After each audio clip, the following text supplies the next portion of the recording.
고난이 행복할까요? 행복하지 않죠? 예, 행복은 고난이 없는 게 행복이잖아요. 슬픔이 없는 게 기쁨이고, 근데 기쁜 슬픔, 행복한 고난, 좀 역설적이다, 그죠? 오전에 우리 조이솔 우리 친구가 세례를 받았어요. 우리 어머니로서의 삶을 사시는 우리 모든 권사님들, 집사님들, 자녀를 출산하는 게 쉽던가요? 정말 쉽지 않죠. 너무 괴롭잖아요. 두렵기도 하고 무섭기도 하고. 그런데 그 자녀를 출산을 하고 나면 그 자녀로 인한 기쁨은 그 출산했던 두려움이나 아픔보다 그 기쁨이 더 하다고들 얘기들을 해요.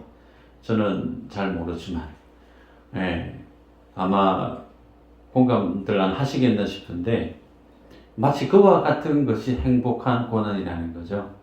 아버지가 자식들을 위해서 세상에서 땀 흘리고 수고하고 정말 진땀을 진액을 쏟아내듯 그렇게 애쓰고 수고한 고난의 삶이다 말할 수 있죠. 근데 누구 때문에요? 사랑하는 식구들 때문에 일할 수 있고 땀 흘릴 수 있다. 일하고 땀 흘리는 거 분명히 수고롭고 힘든 일 맞아요. 그러나 그거 일이 행복하죠. 그래서 우리들은 행복과 고난은 양극단에 있는 생각으로 우리가 이해하기 쉬우나 또 그렇지 않다라는 거죠. 성경에도 마찬가지입니다. 누가복음 6장 22절에서 23절 말씀 제가 읽어드릴까요?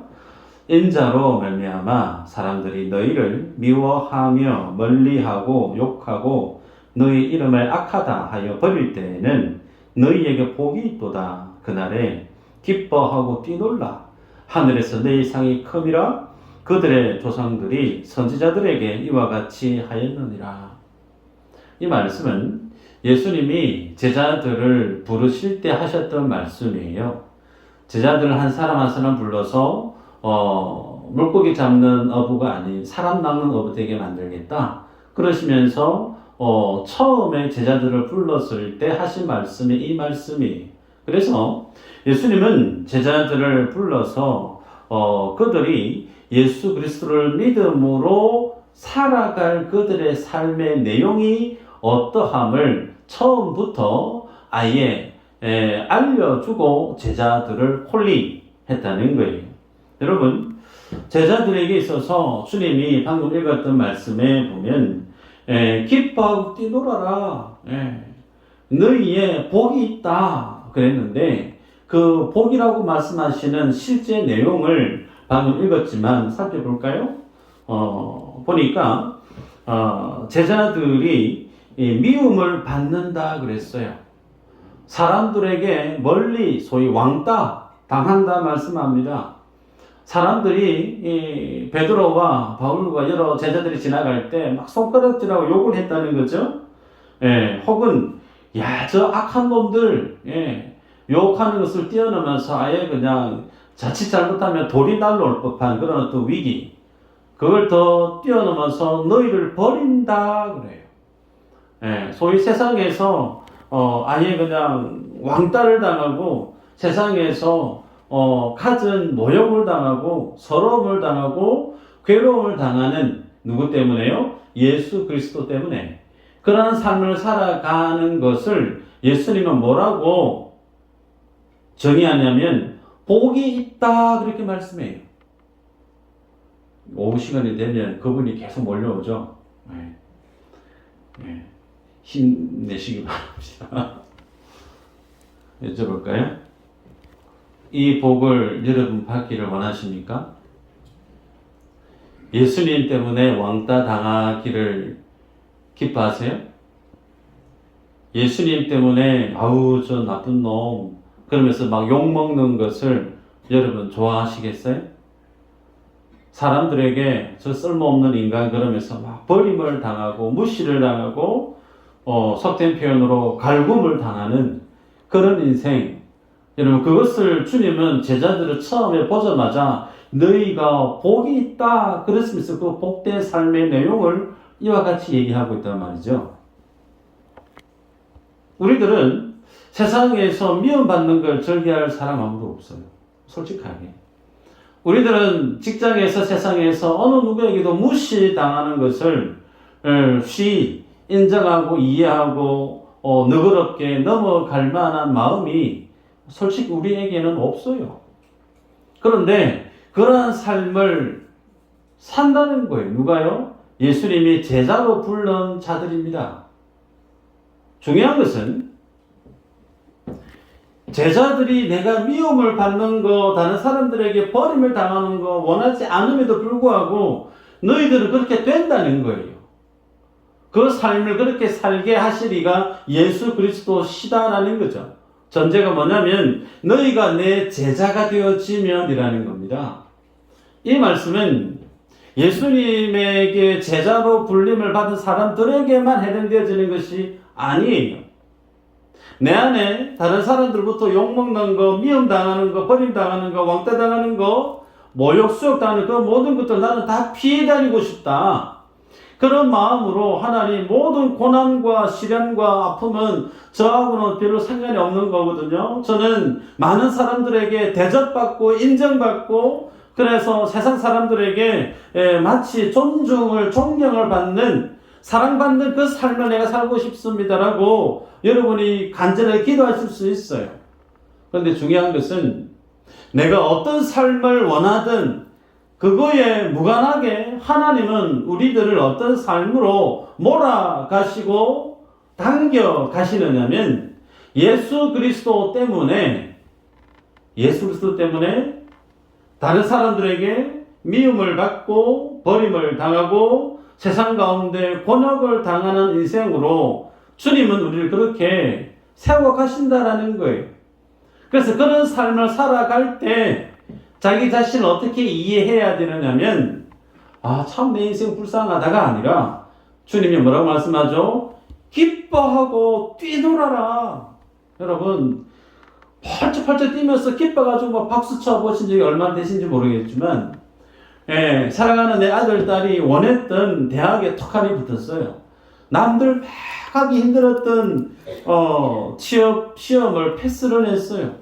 그래서 아이가 자식이 웃으면서 아빠 엄마 합격했어요 그러면 그러든가 말든가 그런 부모 없어요. 진짜가 그러면서 같이 박수 치면서 오늘 복이 먹자 같이 즐거워하잖아요. 여러분 그런데 그와 같이 예수 그리스도를 믿게 되어질 때 당하는 모든 고난에 대해서 너희들은 기뻐해라. 왜? 하늘에서 너희의 상이 크다 라고 주님이 말씀을 합니다. 서두에 제가 이 말씀을 드리는 이유가 뭐냐면 지난 시간에 이어서 사도들이 읽었던 본문에 보면 채찍을 맞고 풀려나는 내용을 우리가 좀 전에 읽었단 말이죠. 지난 시간의 내용을 한번 소환을 해 보십시다. 사도들이 성령 충만을 드리고 세상에서 복음을 전했을 때 표적과 기사가 많이 일어났죠. 그래서 많은 사람들이 사도들이 그 가르침 앞에 모여들었을 때 그것을 시기했던 대제사장과 사두개인들이 사도들을 데리고 왔어요. 그래서 감옥에 넣어버립니다. 감옥에 들어갔던 사도들을 하나님의 사자, 천사들이 나타나서 그들을 탈출시키죠. 그래서 탈옥을 한 거예요. 어찌 보면. 탈옥을 하고 나가자마자 새벽에 성전에 가서 예수는 그리스도십니다라고 힘있게 복음을 전하고 있었을 때 공회가 열렸고 공회에 있었던 많은 지도자들이 찾았는데 사도들이 없는 거죠. 수소문해 보니까 성전에 가서 예수는 그리스도라고 하는 복음을 전하고 있다는 정보를 알게 되고 다시 연행해서 왔다는 거예요. 그러면 여기에서 사도들 입장에서 간밤에 불과 몇 시간 전에 천사들에 의해서 기적적으로 그 감옥을 벗어났던 그것은 그들에게 어떤 의미가 있는가? 풀려났으면 안 붙들리게 해주시면 좋잖아요. 그런데 하나님이 기적으로 천사들을 동원해서 옥문이 잠겨 있었지만 하나님의 기적을 바라셔서 사도들이 그 감옥을 벗어났단 말이에요. 그래서 아주 멋있게 복음을 전하고 있는 거기까지는 정말 좋은데 또다시 붙들려 왔다니까요. 네. 그러면 그 풀려났다가 다시 붙들려 온 그것이 사도들에게 있어서 어떤 의미가 있는가? 우리가 지난 시간에 보았죠. 5장 20절에 생명의 말씀이 증거되게 하기 위한 과정이었다.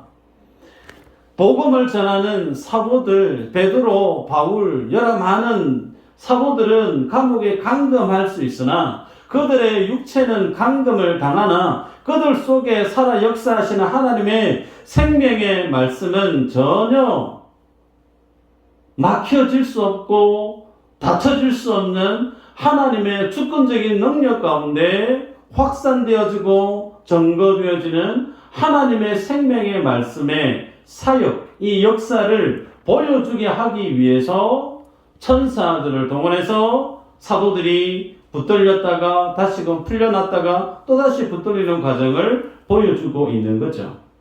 그래서 우리들은 예수님을 믿고 신앙생활을 해가는 과정 속에 여러 많은 다양한 일들을 경험하면서 주님 앞에 우리의 믿음이 나날이 성숙되어져 가고 성장해 갑니다. 이 안에는 다양한 신앙의 성숙의 요소들이 있겠죠. 말씀 묵상하는 훈련을 받아서 말씀을 깊이 있게 묵상함으로 날마다 말씀 속에 내가 다스림을 받고 그 말씀에 순종해 감으로 내가 기대하지 못했던 삶의 문들이 닫혔던 문들이 하나님의 말씀을 순종함으로 열려지는 놀라운 역사를 체험하는 성도도 있을 것이고 혹은 기도를 통해서 하나님이 내게 감동 주시는 대로 성령이 내게 감동 주시는 대로 미루지 않고 즉시로 감동 주시는 대로 즉시로 순종했더니 하나님의 놀라운 일들을 내 삶들 속에 경영해 가시는 것을 체험하는 과정도 있을 수 있고 혹은 또 다른 신비한 어떤 체험들을 많이 하실 수가 있어요. 그런데 그 모든 과정들을 주님이 우리들에게 놀라운 은혜와 복으로 주시는 의도, 목적이 있다는 거예요. 그게 뭐냐면 예수 그리스도를 드러내게 하기 위한 과정이라는 겁니다. 여러분 이게 오늘 설교 말씀의 주 메인 포커스입니다.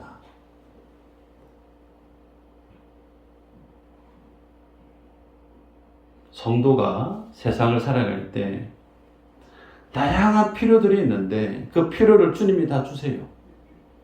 네. 이거 필요하면 저거 필요하면 이 문제 저 문제 하나님이 때가 되면 그 문제를 풀어주십니다. 근데 그 문제를 왜 풀어주시느냐? 하나님이 나를 사랑하니까. 맞나요? 맞죠? 맞아요. 하나님 나 사랑하시니까 그 문제 풀어주는 거 맞아요. 그런데 그보다 더 본질적인 의도가 뭐냐면 그 하나님을 사랑받는 나로 하여금 그 문제를 풀어주신 네가 누군지 내 인생이라고 하는 시간의 크레파스 안에 스케치북 그 안에 주님이 드러내 보이게 하기 위해서 나를 복음의 도구로 쓰시고 있는 소위 읽었던 5장 20절에 생명의 말씀이 증거되게 하기 위함임을 말씀한다는 거예요. 예수님이 공생의 기간 동안에 문둥병자, 중풍병자, 소경, 귀신 들린 많은 사람들 주님이 만나셔서 그들을 치유해 주셨죠. 그런데 그 모든 치유받은 케이스 바이 케이스에 대한 하나의 포커스가 목적이 뭐냐면 중풍병자가 어떠했고 그들의 문둥병자가 어떠했고 그들이 어떤 믿음을 지녔고 물론 그것도 중요하지만 본질이 그게 아니고 그 부수적인 거예요. 그들의 질병을 치유하실 리가 누구냐라는 거예요. 그들의 해결하지 못한 삶의 고질적인 문제를 풀어내실 리가 누구냐? 예수 그리스도인데 그리스도 그럼 어떤 분이냐? 그분을 드러내기 위해서 주님이 공생의 기간 동안에 가르치시고 전파하시고 치유하셨던 하나의 사역을 집중적으로 주님이 하셨다는 거예요. 그러기에 여러분 우리의 삶에 있어서도 가장 그 중요한 신앙의 핵심이 뭐냐면 예수 그리스도 그 주님이 어떤 분인가. 우리 김상현 권사님의 기도를 너무 잘해주셔서 너무 참 감사가 되는데 예수 그리스도를 알아가야 된다는 거예요. 성경에 나사로 우리가 요한복음 이전에 보았을 때 다 보았는데요. 나사로가 죽어요. 근데 예수님이 나사로야 나오니라 했더니 나사로가 살아서 또박또박 나옵니다. 이야, 많은 사람들이 나사로를 대단하게 여깁니다. 그런데 대단하게 여길 사람이 나사로예요, 예수님이에요? 예수님이죠. 하나님의 놀라운 은혜를 체험하고 신비한 걸 경험했어요. 그래서 어떻게 됐다는 걸까요? 그게 우리의 자랑거리가 아니라는 겁니다. 내가 놀라운 기도 응답을 체험했고 깊이 있는 말씀을 깨달았고 보통 사람 체험하기 힘든 놀라운 신비한 체험을 많이 했고 사도 바울처럼 하나님 천국에 대한 삼천천을 내가 보았고 죽은 자를 살려냈던 내가 능력의 종이고 여러분 그 모든 것들이 행했고 행하지 않았고 그것을 경험했던 그런 경험이 없던 중요한 것이 뭐냐면 예수 그리스도가 그것을 통해서 내 삶 속에 어떻게 드러나고 있느냐라는 거예요. 이게 메인이에요. 교회의 신앙생활을 수십 년 했고 직분이 무엇이고 교회의 충성을 어떤 모양을 했고 말씀을 순종해서 기도할 때 하나님 어떤 응답을 해주셨고 다 좋아요. 그래서 어떻게 됐다는 거예요? 라고 질문을 던졌을 때 예수 그리스도를 내가 알아가고 있다는 거예요. 내 안에 내 인격 속에 예수님이 어떤 분인지 내가 지금 닮아가고 있다라고 하는 부분이 확연하게 드러나면 오케이. 그분은 신앙생활 잘하고 계신 거예요. 그런데 아무리 놀라운 은혜를 경험하고 체험하고 눈물 콧물 쏟아가며 목이 터져라 금식 기도를 했다 손 치더라도 예수 그리스도가 어떤 분인가에 대해서 그분의 놀라운 인품이 그분의 놀라운 은혜가 내 신앙 인격 속에 들어와 있지 않으면 의미가 없다는 거예요. 여러분 그래서 오늘 본문에 사도들이 공회에 다시금 붙들렸다가 오늘 본문에 채찍을 맞았다는 거죠. 그러면 사도들의 입장에 대해서 한번 생각해 보자는 거죠. 간밤에 천사들이 찾아와서 나를 감옥을 탈출하게 만들었던 놀라운 하나님의 그 기적은 사도인 나에게 있어서 어떤 유익이 있고 어떤 의미가 있는가? 여러분 40절에 보면 그들이 옳게 여겨 사도들을 불러들여 채찍질하며 예수의 이름으로 말하는 것을 검하고 놓으니 그랬습니다. 여기서 우리가 질문을 하나 가질 법한 게 뭐냐면 아니 처음에는 감옥에 갇혔을 때 사도들이 풀어달라고 기도도 안 했어요. 그런데 하나님이 주권적으로 역사하셔서 천사들을 사자들을 동원해서 옥문에 갇혔던 그들을 풀어나겠단 말이에요. 여기까지는 하나님 땡큐 하나님 감사합니다. 그런데 그 감사의 제목이 무엇으로 종결되어졌느냐면 다시 붙들리게 되어졌고 붙들는 것에서 또 나아가서 채찍을 맞았다는 거예요. 저는 아직 채찍을 맞아본 적이 없지만 패션 오브 크라이스트 영화를 보신 분 아실 거예요. 채찍을 맞으면 살점이 뚝뚝 떨어져 나가잖아요. 온몸이 갈기갈기 찢겨집니다. 피가 낭자합니다. 그 고난이 적은 고난인가? 아니에요. 큰 고난이에요. 천사에 의해서 노임을 받지 아니했으면 소위 그런 기적을 경험하지 아니했으면 채찍 안 맞을 수도 있지 않았을까? 혹은 채찍 맞기 전에 나를 그렇게 감옥에서 떠나보내게 탈출하게 만드셨던 그 하나님이 지금 나에게 채찍을 들고 내려치려고 하는 이 위기 상황 가운데 또다시 하나님은 나를 구출해 주실 수 왜 없었을까라는 거예요. 안 궁금하세요? 궁금하셔야 돼요. 채찍 맞기 전에 나를 감옥에서 구해내셨던 그 하나님이 채찍 앞에 선 나를 그때는 왜 구해내지 아니했을까? 어쩌면 채찍 맞기 전보다 채찍 앞에 서 있는 사도들의 지금의 상황이 더욱더 절실하게 하나님의 은혜가, 하나님의 기적이 내게 필요한 상황인데, 본문 속에 펼쳐져 있는 내용은 그런 어떤 사도들의 기대나 바램과는 정반대로 그냥 채찍을 맞습니다. 네. 여러분, 그래서 여기에서 이 이유를 기록으로 남겨놓은 의도가 무엇인가에 대한 증언을, 사도들의 증언을 통해서 우리에게 주는 교훈이 참, 읽어볼까요? 41절 같이 읽어보십시다. 시작.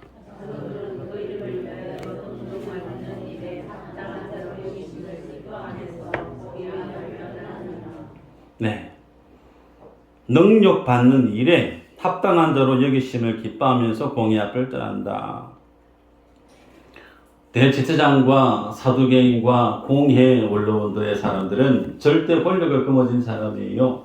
멀쩡한 사람 연행했다가 그냥 묶어놓고 채찍을 가하고 그보다 더하면 그 사람의 목도 떨어뜨릴 수 있는 그런 권세를 지닌 사람들이죠. 그런 권세를 지닌 사람들에게 사도들이 붙들려서 심하게 채찍을 맞았어요. 근데 그렇게 채찍을 맞았음에도 불구하고 채찍 맞았던 사도들이 그 대제사장과 공회 원로원 사람들 앞에서 두려워 떨고 있는 모습이 본문 속에 드러납니까? 없어요. 자기를 그렇게 채찍질을 가하고 죽일 듯 그렇게 위협을 가하는 세상 모든 권세, 실세들 앞에서 전혀 무서워하거나 죽음을 두려워하는 모습이 일절 없어요. 이 모습이 오늘 우리에게 주는 도전이자 교훈이라는 거예요. 어떻게 사도들은 자신의 생명을 죽일 수도 있고 실제로 자기를 묶어놓고 그러니까 채찍을 가하는 그들의 모습 앞에 조금도 두려워하거나 무서워하는 모습 없이 당당하게 그 모습을 기뻐하면서 예수 그리스도 그 주님 때문에 능력받는 그 일, 마땅히 내가 그 능력 받아야지. 그렇게 쿨하게 그 모든 시련을 담아낼 수 있는 그 믿음의 여유가 어디에 있는가? 이 믿음의 비밀이 어디에서부터 일어난 것인가? 천사들을 동원해서 그들을 감옥에 나가게 만들고 또 그들을 붙들게 오게 했던 그 하나님의 일하심을 사도들이 깨달아 알고 있기 때문에 그래요. 무슨 얘기냐면 사도들은 지금 세상의 권세는 나를 그들의 권세에 의해 감옥에 가둘 수 있고 나를 묶어놓고 채찍을 가할 수 있으나 하나님의 권세와 하나님의 주권은 그들의 권력과 아무런 상관없이 하나님의 뜻하시면 얼마든지 나를 천사를 동원해서 감옥이든 그것이 어디든 쉽사리 프리패스할 수 있게끔 전혀 세상의 권세의 권력에 붙들려서 그들이 뜻하는 대로 나를 내버려두시는 게 아니고 하나님의 주권 아래 내가 있다라고 하는 사실을 천사들이 그들을 한번 감옥에서 보냈던 그 일들로 사도들은 알고 있다는 거예요. 소위 세상의 그 어떤 권세로도 하나님의 복음을 막을 수 있는 대적자는 없다라는 걸 사도들이 알고 있다는 겁니다. 여러분, 그래서 이 말씀을 접할 때 우리들이 가져야 되는 생각이 뭐냐면, 우리들은 하나님을 믿을 때 하나님이 나를 지켜주시고 보호해 주시는 분으로 믿어요. 이 신앙이 잘못된 신앙인가? 아니요, 맞아요.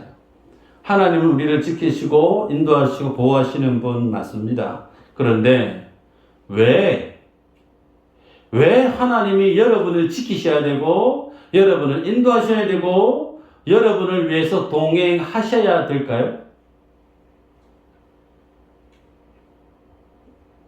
왜 하나님이 여러분의 기도를 들어주셔야 되고 여러분의 일거수일투족 주님의 눈동자에서 잃어버리지 아니하시고 늘 함께 하나님의 시선이 머물고 하나님의 전능자의 손길이 함께하는 삶을 살아야 된다고 믿으세요? 이유가 어디에 있을까요? 좀 전에 말씀드렸죠? 하나님의 생명의 말씀 때문에 그래요. 엄밀히 얘기할게요.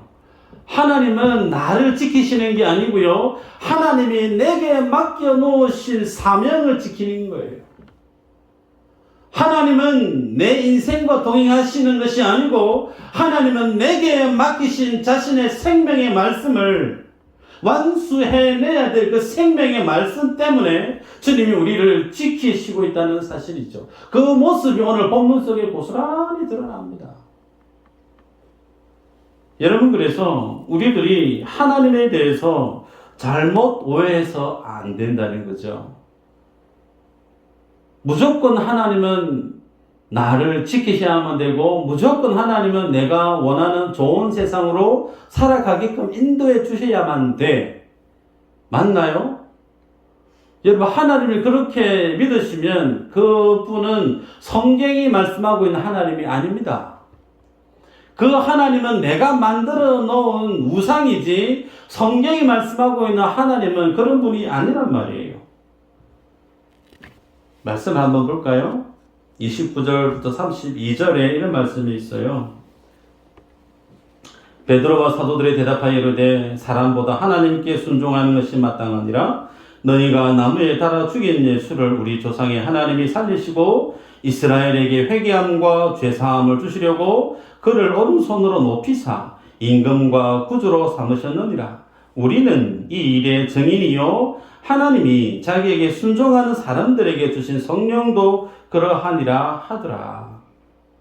무슨 말씀이냐면 지금 베드로와 사도들이 자신을 억압하는 세상의 권세 그 모습들 앞에서 지금 뭐 하고 있느냐면 하나님의 복음을 전하고 있다는 거죠. 그래서 복음을 전하는 그 일, 여기에 있어서 내 몸이 내 육신이 감옥에 갇히든 어디 뭐 다른 곳에 있든 거기에 하등에 상관이 없다는 거예요. 하나님께 있어서의 가치 중심에 뭐가 우선되어져 있느냐면 하나님이 그에게 맡기신 사명이 그에게 맡기신 하나님의 생명의 말씀이 더 중요하다는 거예요. 그것 때문에 사도들을 필요하면 감옥에 넣게 하는 거예요. 필요하면 그들을 감옥에서 꺼내시는 거예요. 여러분, 그래서 우리들이 하나님을 믿으면서 잊지 말아야 될 사실이 하나님이 우리의 삶을 주장하시고 인도하시고 지키시는 분 맞습니다. 그런데 그 지키심과 인도하심은 내 뜻과 내가 생각하는 내게 유리한 것과는 때로는 별개일 수 있습니다. 이해되시는지 모르겠어요. 우리들은 내가 좋게 여기고 내가 유리하고 내게 기쁨이 되어지는 것은 하나님의 뜻으로 감사의 제목으로 받아들이기 쉬우나 혹은 내가 손해보고 내가 힘겨움을 당하고 어려움에 처하는 것은 하나님의 인도하심이 아니라고 여기에서 빨리 피할 길을 달라고 그렇게 기도하는 분도 우리 안에 꼭 있죠. 그런데 그게 아니라는 거예요.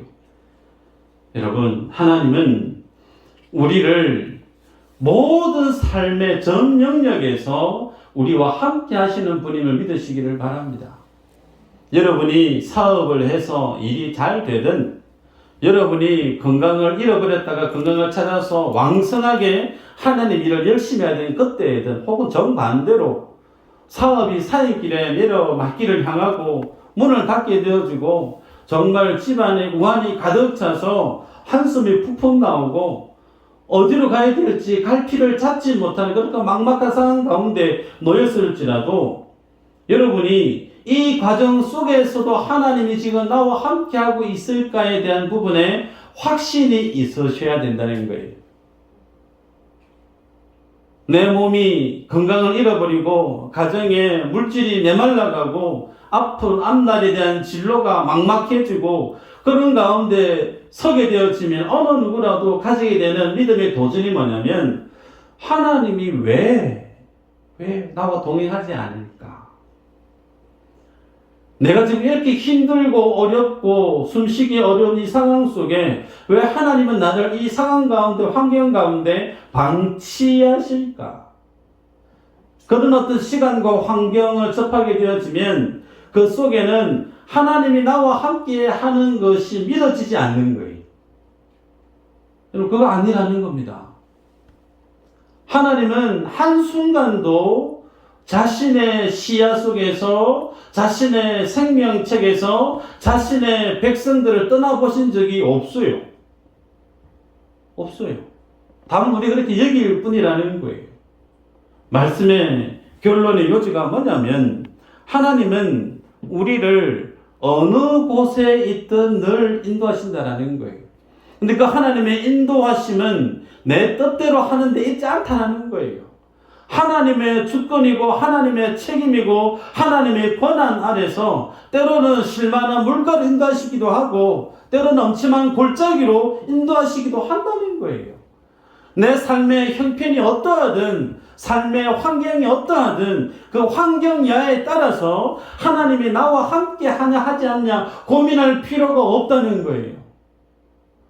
이 상황 속에서도 비록 불구한 이 상황 속에서도 하나님이 나와 함께함을 믿는 사람은 엄청난 사망의 골짜기에서도 뭐 할까요? 하나님을 신뢰하고 하나님을 찬양하고 감사 기도를 드린다는 겁니다. 사도들이 지금 그 삶을 살아가고 있다는 거예요. 소대의 말씀을 드렸죠. 처음에 사도들을 만나서 콜링했을 때 너희가 살아갈 날이 나 때문에 나로 인해서 내가 세상 앞에서 미움을 받고 버림을 당하고 욕을 당하고 그게 왜 복이 있는가? 그 상황 속에 내가 너희와 함께하고 있기 때문에 여러분 그래서 여러분이 세상을 살아가실 때 숨쉬기조차 곤란할 정도로 너무나 사면초가인 앞뒤 상하 꽉 막혀버려서 어디로 내 운신의 폭을 옮겨야 될지 막막한 현실 앞에 서게 되어질 때 그때 하나님이 여러분과 함께하고 있다는 사실을 기억하셔야 된다는 거예요. 말씀 안 읽어볼까요? 두 분이 주무셔가지고 요한복음 21장 18절 읽어보십시다. 요한복음 21장 18절 시작.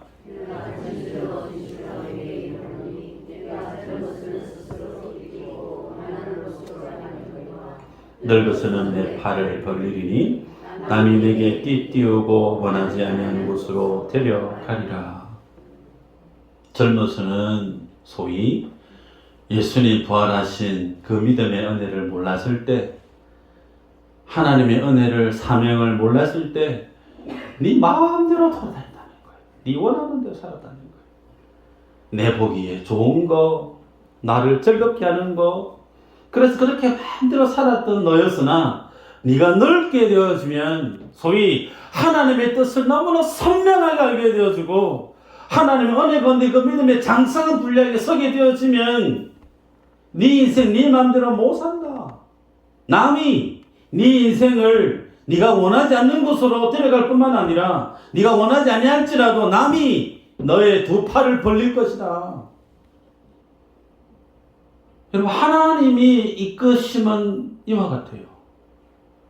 그래서 여러분이 예수님을 믿으실 때 하나님은 내 삶을 평탄한 길로 편하게 하는 어떤 그 길로 살아가게 만드는 책임지시는 분이 아닙니다.